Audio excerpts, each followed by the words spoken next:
गौतम बुद्ध की सीख, रोज कुछ देर मेडिटेशन करने से सकारात्मक बढ़ती है। मुश्किल समय में भी हम शांत रहते हैं। एक दिन गौतम बुद्ध शिष्यों के साथ यात्रा कर रहे थे। यात्रा करते हुए वे एक जंगल में पहुंचे। काफी समय से सभी चल रहे थे, इस वजह से शिष्यों को थकान हो गई। एक शिष्य ने बुद्ध से कहा कि हमें कुछ देर आराम कर लेना चाहिए, बहुत थकान हो गई है। बुद्ध ने शिष्य की बात सुनी और एक पेड़ के पास ठहर गए।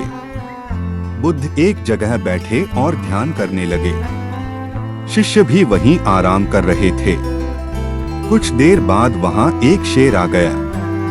शेर को देखकर सभी शिष्य तो डर गए और पेड़ पर चढ़कर अपने प्राण बचा लिए, लेकिन बुद्ध तो वहीं ध्यान में बैठे रहे।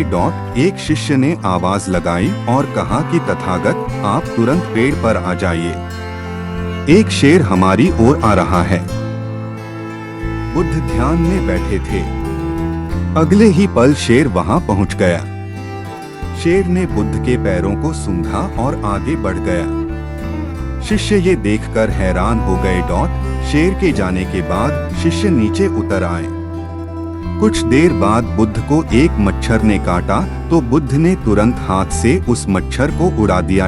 ये देखकर एक शिष्य बोला कि अभी थोड़ी देर पहले एक शेर आया था, उसके सामने तो आप शांत बैठे थे, लेकिन एक मच्छर की वजह से परेशान हो रहे हैं। बुद्ध ने कहा कि जब शेर आया था तब मैं ध्यान कर रहा था, मैं मेरी आत्मा के साथ था।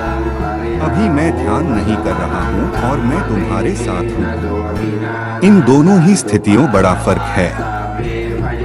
जब मैं ध्यान में था तो बाहरी चीजें मुझे प्रभावित नहीं कर रही थी। अब जब मैं ध्यान में नहीं हूँ तो एक छोटा से मच्छर से भी परेशानी हो रही है। गौतम बुद्ध की सीख, बुद्ध ने सीख दी है कि जब हम ध्यान करते हैं, हम अपनी आत्मा के साथ होते हैं, तो बाहरी किसी भी चीज के लिए हमारा मन विचलित नहीं होता है। बाहरी चीजें हमें प्रभावित नहीं कर पाती हैं। ध्यान करने से हमारे आसपास सकारात्मक वातावरण बन जाता है। जब शेर आया था तो मेरे आसपास का वातावरण शांत और सकारात्मक था। इस वातावरण में आकर शेर के स्वभाव में भी बदलाव आ गया। वह शांत हो गया और वह यहाँ से चला गया। हमें नियमित रूप से ध्यान करते रहना चाहिए, तभी हमारी अशांति दूर हो सकती है और मुश्किलों से लड़ने की शक्ति मिल सकती है।